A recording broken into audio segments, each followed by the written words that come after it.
Hey Masters, I know I promised this some time ago. I've been a little bit busy, but I didn't forget about it. I wanted to show you guys my daily shoulder joint warm-up routine. It's not necessarily a mobility per se. We have other stuff for that. It's not a stretch per se. What I'm doing is focusing on the shoulder joint particularly and moving it around under traction to allow fluid circulation. And the fluid is the healing substance. You got to get the old fluid out, the new fluid in. For those of you with any impingement and whatnot, this can be especially useful, but I like it. It does stretch a little bit, but that's not the 100% goal.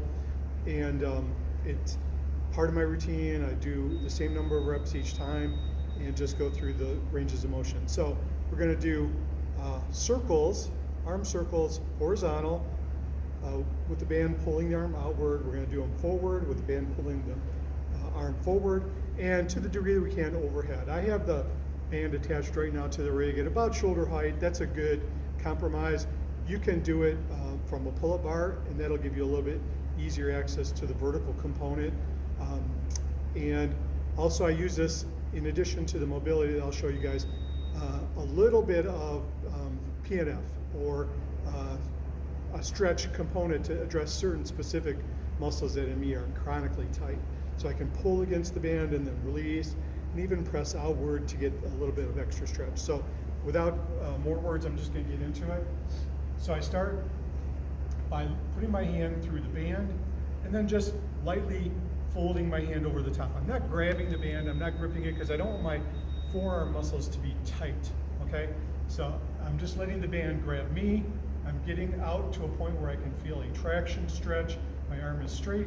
I'm just going to rotate, for me, 30 reps rolling forward and then 30 reps rolling back. I can adjust the tension by stepping away or stepping closer. So after I do my 30 with this arm, with the arm pointed straight at the band, I'm going to turn so I'm facing, and then again 30 one way, 30 the other way. Okay, and then the overhead portion, I just back off a little bit more, bend down so that my upper back is straight in line with the band. Again, my arm is straight, I'm not grabbing it, I'm just letting it pull on me. Try to keep a neutral spine here. 30 one way, 30 the other way. And here's where I add in that PNF stretch. I pull down with my lat, trying not to pull with my bicep, which wants to take over.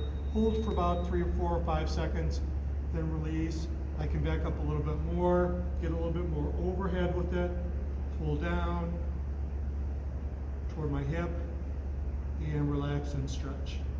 Okay, so I'll go through one round in each of those 3 positions with my left arm, one round with my right arm. If I want to get a little bit of stretch, I can do the same thing, a little bit of extra stretch here. This is probably familiar to you guys, just letting it, if I'm going to do overhead work, especially snatches, get a little bit of extra stretch here. I can actively pull down, elbow toward the ground for that PNF, and then release up, try and get a little bit more distance. Okay, this isn't the only thing I do. You can see crossover symmetry in the background. I do some range of motion stuff with rings, just holding on to the rings and working through that range of motion too. But I really like this one. It's something that not everybody knows about because it puts that joint under traction. There's no load on the joint per se. It's pulling it out, opening up that space just a tiny bit and getting that fluid in there circulating. All right, so that's what I was talking about. I'll talk to you guys later.